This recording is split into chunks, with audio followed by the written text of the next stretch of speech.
বন্ধুরা এখন অনেকটা রাত হয়ে গেছে আর আজকে তো খুব গরম পড়েছে। আর এখন আমি আমার মায়ের বাড়িতে, মানে এই যে এই জায়গাটা দেখছো না, এই জায়গাটা তোমরা অন্ধকার, এখন এই লাইটটা না ডিস্টার্ব, তো এটা অন্ধকারেই করলাম। আর এই জায়গাটাতে না আমার মা, আমি যেখানে বসে আছি এখানে মা বসতো, আর এই জায়গাটাতে আমার মায়ের দেহটা শুয়েছিল আর আমি এখানটা বসেই মার গায়ে হাত দিয়ে আমি কান্না করেছিলাম। এই জায়গাটা এর জন্য আমার এতটা প্রিয়। এই বাড়িটা হয়তো অনেকটা অচেনা হয়ে গেছে, বাট এই জায়গাটা আমার কাছে অনেক প্রিয়। তো আমার মা বসতো, আমাদেরকে নিয়ে গল্প করতো, আর এই জায়গাটাতে আমার মার শেষ শেষ মানে একটু আশা।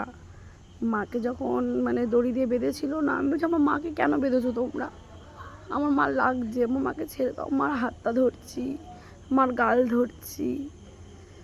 বলে না যে মানুষ মরে গেলে নাকি ভয় লাগে, এই লাগে। বিশ্বাস করো বন্ধুরা, ঠিক আছে, মায়ের যতবার স্বপ্ন দেখেছি কোনোদিনও মা আমাকে কোনো ভয়ঙ্কর কিছু দেয়নি। শুধু মানে খুব যখন কান্না করি, আপসেট থাকি, যখন নিজের সাথে যুদ্ধ করি, তখন ওই একটা স্বপ্ন আসে মায়ের।